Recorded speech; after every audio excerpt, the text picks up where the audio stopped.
Hello friends, welcome back to my channel Adarsh classes. आज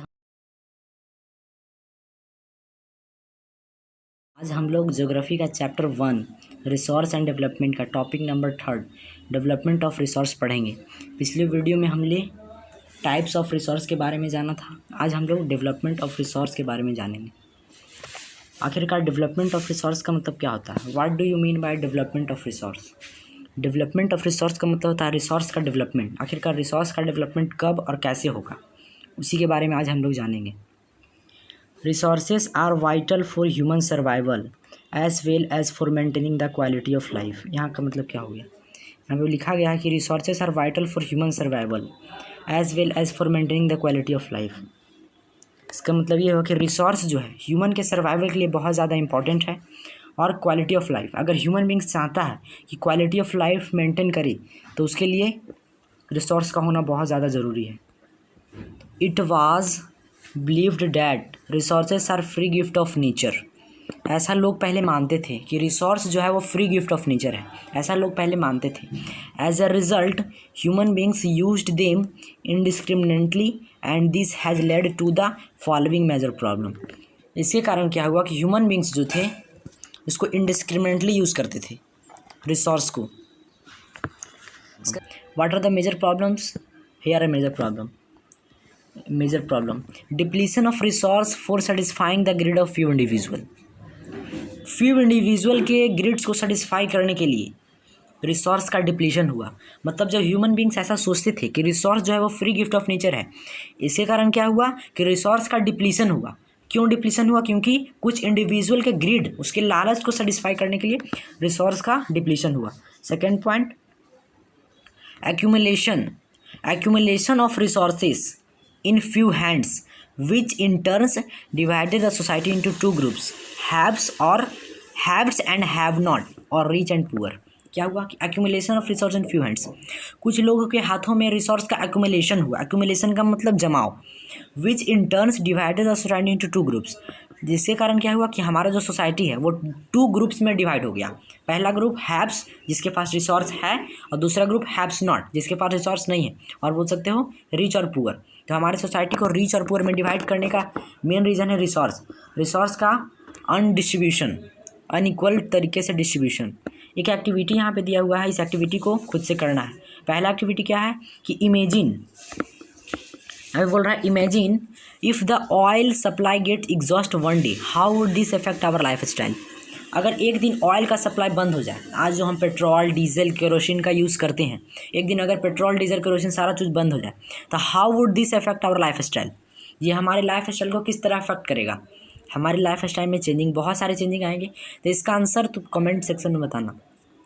second, plan a survey in your colony village to investigate people's attitudes towards recycling of the domestic agriculture waste, ask about it.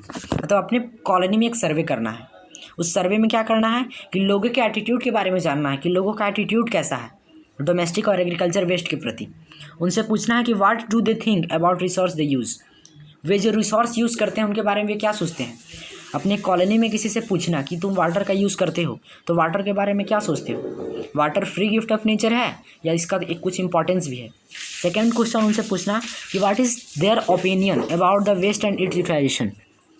लोगों से पूछना कि उनका opinion क्या है उस waste के बारे में और उसका यूटिलाइजेशन, क्या उसको एक यूज़फुल मैनर में यूज़ करना है एक अच्छे तरीके से। कॉलेज और रिजल्ट, अपने रिजल्ट को फिर कॉलेज करना कि लोगों का एटीट्यूड क्या है। तो ये एक्टिविटी है, ये खुद से कर सकते हो। Eliminate exploitation of resources has led to global ecological crisis such as global warming, ozone layer depletion, environmental pollution and land degradation. ये पॉइंट भी इंपॉर्टेंट है। इनडिस्क्रिमिनेट एक्सप्लॉयटेशन ऑफ रिसोर्स का क्या हो रहा है? इनडिस्क्रिमिनेट एक्सप्लॉयटेशन, मतलब अंधाधुंध एक्सप्लॉयटेशन हो रहा है। इसके कारण क्या हो रहा है? Global ecological crisis, world level पे, मतलब वर्ल्ड लेवल पे इकोलॉजिकल क्राइसिस देखने को मिल रहा है। Global warming, ozone layer depletion, environmental pollution and land degradation. तो ये सब क्या है? रिसोर्स का एक्सप्लॉयटेशन का ये सब रिजल्ट है, इफेक्ट है। ग्लोबल वार्मिंग, टेम्परेचर राइज कर रहा है। ओजोन लेयर डिप्लीशन, हमारे ओजोन लेयर में डिप्लीशन हो गया है, छेद हो गया। Environmental pollution and land degradation. An equitable distribution of resource has become essential for a sustained quality of life and global peace. मतलब क्या है कि अगर वर्ल्ड लेवल पे पीस चाहिए, शांति चाहिए, तो इक्विटेबल डिस्ट्रीब्यूशन ऑफ रिसोर्स, अगर रिसोर्स का डिस्ट्रीब्यूशन सारे लोगों में इक्वल हो तो हमारे सोसाइटी में ये जो गरीब और अमीर की प्रथा है नहीं, ये ख़त्म हो जाएगा। इसके कारण क्या होगा, ये सस्टेन्ड क्वालिटी ऑफ लाइफ। और अगर चाहते हो कि अपनी क्वालिटी ऑफ लाइफ को सस्टेन्ड तरीके से जियो, एकदम बढ़िया तरीके से, तो जो रिसोर्स है उसका डिस्ट्रीब्यूशन इक्वली हो, वर्ल्ड लेवल पे पीस होगा। If the present trends of resource depletion by a few individual and countries continues, the future of our planet is in danger। ये इंपॉर्टेंट लाइन है। ये जो प्रेजेंट ट्रेंड्स है resource का depletion का, कि रिसोर्स जिस रफ्तार से डिप्लीट हो रहा है, अगर ये कंटिन्यू रहा तो हमारा जो फ्यूचर जनरेशन होगा या जो हमारा प्लेनेट है वो एक डेंजर में है। तो हमें क्या करना है, रिसोर्स को सस्टेनेबल तरीके से यूज़ करना है। आगे हम पढ़ेंगे सस्टेनेबल के बारे में। इसलिए resource planning is essential for sustainable existence of all forms of life. इसलिए क्या है, ये जो प्रेजेंट ट्रेंड्स है रिसोर्स का डिप्लीशन का, ये अगर कंटिन्यू रहा तो हमारा ये जो प्लेनेट अर्थ है ये डेंजर में जा सकता है। इसलिए resource planning is essential for sustainable existence. Sustainable existence के लिए, मतलब सस्टेनेबल का मतलब क्या होगा, रिसोर्स का यूज़ भी कम हो और हम अच्छे तरीके से जी भी पाएँ। तो इसके लिए रिसोर्स प्लानिंग इंपॉर्टेंट है। रिसोर्स का प्लानिंग करना, उसके प्लानिंग से यूज़ करें। Sustainable existence is a component of sustainable development. Sustainable development का एक कंपोनेंट है क्या, सस्टेनेबल एग्जिस्टेंस। मतलब सस्टेनेबल डेवलपमेंट तभी संभव है जब हम सस्टेनेबल तरीके से एग्जिस्ट करेंगे। तो सस्टेनेबल डेवलपमेंट आगे हम पढ़ेंगे क्या होता है सस्टेनेबल डेवलपमेंट। ये एक इम्पॉर्टेंट क्वेश्चन है, ये 1 और 2 मार्क्स में से पूछ लिया जाता है कि what do you mean by sustainable development. तो sustainable economic development means development should take place without damaging the environment. मतलब development should take place without damaging the environment, मतलब इन्वायरमेंट को कोई डैमेज ना हो और उसके बाद डेवलपमेंट हो। And development in present should not compromise with the needs of the future generation. क्या होता है कि प्रेजेंट का जो डेवलपमेंट है इसमें कोई कंप्रोमाइज़ नहीं होना चाहिए। मतलब डेवलपमेंट हो लेकिन हमारा ये जो फ्यूचर जनरेशन है उसके लिए भी रिसोर्स बचा के रखो। मतलब आने वाला जो जनरेशन है, फ्यूचर जनरेशन, उसे भी रिसोर्स की ज़रूरत होगी, तो उसके लिए भी रिसोर्स को बचा के रखना है। सस्टेनेबल डेवलपमेंट का मेन एजेंडा क्या है कि रिसोर्स का यूज़ करना है लेकिन सस्टेन तरीके से। Sustainable economic development means development should take place without damaging the environment and development in present should not compromise with the needs of the future generation. ये एक डेफिनेशन है। और ये देखो Rio de Janeiro Earth summit, ये भी एक important question है। इसे भी 1 या 2 मार्क्स में से पूछ लिया जाता है, इसलिए इसे ध्यान से पढ़ना है। क्या है, रियो डी जेनेरियो अर्थ समिट 1992। रियो डी जेनेरियो अर्थ समिट मतलब पूरे अर्थ लेवल पे रियो डी जेनेरियो में एक समिट हुआ था। समिट मतलब होता है सम्मेलन। तो रियो डी जेनेरियो ब्राज़ील में एक सिटी है, वहाँ पे एक सम्मेलन हुआ था वर्ल्ड लेवल पे 1992 में। इसका मेन एजेंडा क्या था इसका, In June 1992, more than 100 heads of states met in Rio de Janeiro in Brazil।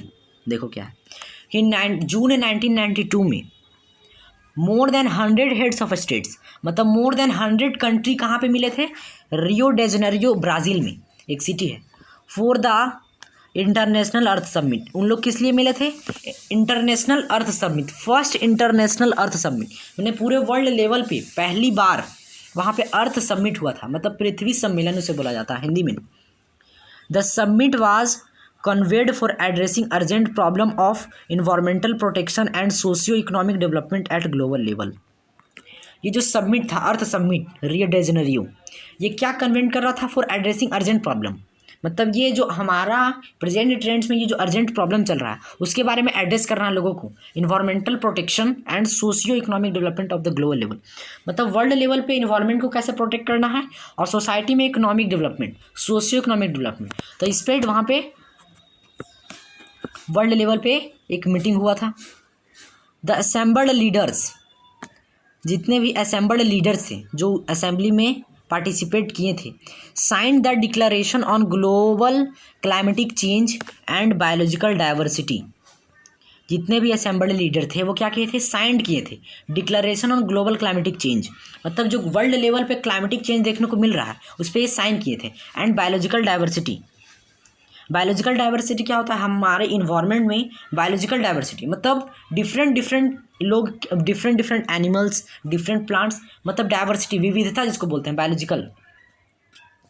तो convention endorse the global forest principle and adopt agenda 21 for achieving sustainable development in the 21st century.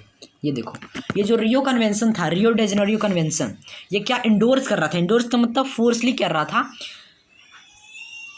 Global forest principal मतलब world level पे forest principal को follow कर रहा था। Forest principal क्या होता है? ये जो प्रेजेंट ट्रेंड्स है डिफॉरेस्टेशन का ये जो बहुत रफ्तार से हो रहा है, and adopt agenda 21 for achieving sustainable development in the 21st century. मतलब 21वीं शताब्दी में सस्टेनेबल डेवलपमेंट को अचीव करना है। इसके लिए क्या वो सस्टेनेबल डेवलपमेंट को एजेंडा 21 को अडॉप्ट किया। तो एजेंडा 21 क्या होता है नेक्स्ट वीडियो में पढ़ेंगे। एजेंडा 21 ये भी एक इम्पॉर्टेंट टॉपिक है। एजेंडा 21 इससे भी क्वेश्चन आ ही जाता है। It is the declaration signed by the world leaders in 1992 at the United nation convention on environmental development UNCED। यहाँ से यहाँ पढ़ो। ये जो एजेंडा 21 है ये क्या है? ये declaration signed by world leader. जितने भी वर्ल्ड लीडर थे वो सभी मिलके एक घोषणा किए थे, मतलब सिग्नेचर किए थे 1992 में। कहाँ पे? United nation conference on environmental development UNCED। तो इसका फॉर्मूला फुल फॉर्म याद रखना है। What is the full form of UNCED? United nation conference on environmental development. वहाँ पे जितने भी वर्ल्ड लीडर थे वो सभी मिलकर साइन किए थे एजेंडा 21। देखो, which took place at Rio de Janeiro Brazil. ये हम लोग पता ऊपर से पढ़ रहे हैं। ये जो अर्थ समिट हुआ था मतलब UNCED, ये कहाँ पे हुआ था? रियो डे जेनेरियो ब्राज़ील में। इट्स एम, इसका मेन एम क्या था?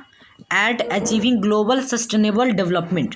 मतलब वर्ल्ड लेवल पे global sustainable development. Global sustainable development का मतलब हो गया कि पूरे वर्ल्ड लेवल पे सस्टेनेबल डेवलपमेंट को अचीव करना है। सस्टेनेबल डेवलपमेंट हम लोग ऊपर पढ़ें कि sustainable economic development means development should take place without damaging the environment. It is an agenda to combat environmental damage, poverty, disease through global cooperation on common interest, mutual needs and shared responsibilities.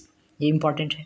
क्या था? Its aim, it is an agenda. ये जो agenda 21 था क्या था? To combat environmental damage.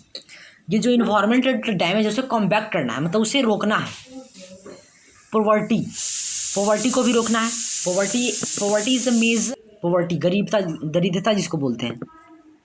फिर यहाँ पे disease through global cooperation on common interest, mutual needs and shared responsibilities. मतलब क्या करना है कि वर्ल्ड लेवल पे इन्वायरमेंटल डैमेज को प्रोटेक्ट करना है, मतलब इन्वायरमेंट को डैमेज होने से प्रोटेक्ट करना है। हमारे सोसाइटी में जो पॉवर्टी है इसे हटाना है, डिजीज़ को हटाना है। कैसे? Through global cooperation. मतलब वर्ल्ड में जितने भी कंट्री सभी एक कॉपरेशन करेंगे और एक कॉमन इंटरेस्ट, मतलब सारे लोगों का इंटरेस्ट सेम होना चाहिए कि हमें अपने कंट्री से पॉवर्टी को हटाना है। तो जब इंटरेस्ट सेम रहेगा तो म्यूचुअल तरीके से काम करेंगे। Mutual needs and shared responsibility. Mutual needs का मतलब कि जब मेरे को ज़रूरत हो तो तुम सहायता कर दो और तुमको ज़रूरत हो तो मैं सहायता कर दूँ, तो इसको बोलते हैं mutual needs. One major objective of the agenda 21 is that every local government should draw its local agenda, own local agenda. मतलब ये जो एजेंडा 21 है इसका मेन ऑब्जेक्टिव यही था। वन मेजर ऑब्जेक्टिव क्या था एजेंडा 21 का? कि जितने भी लोकल गवर्नमेंट है, मतलब इंडिया में भी लोकल गवर्नमेंट है, इंडिया में भी 3 टायर ऑफ गवर्नमेंट है, सेंट्रल गवर्नमेंट है, स्टेट गवर्नमेंट है, लोकल गवर्नमेंट, मतलब जिसको पंचायती राज सिस्टम बोलते हैं। तो every local government should draw its own local agenda. जितने भी लोकल गवर्नमेंट है अपना खुद का एजेंडा बनाए। मतलब पंचायत लेवल पे अगर जब रिसोर्स का सस्टेनेबल डेवलपमेंट को फॉलो किया जाएगा, जब हम खुद सस्टेनेबल डेवलपमेंट को फॉलो करेंगे तो वर्ल्ड लेवल पे खुद फॉलो हो जाएगा। इसलिए लोकल गवर्नमेंट को सबसे पहले इस पे ध्यान देना, अपने खुद को एजेंडा को ड्रॉ करना, मतलब एक पॉलिसी। आज हम वीडियो को यहीं पे एंड करते हैं। नेक्स्ट टॉपिक हमारा है रिसोर्स प्लानिंग, उसको अगले वीडियो में पढ़ेंगे। Thank you very much.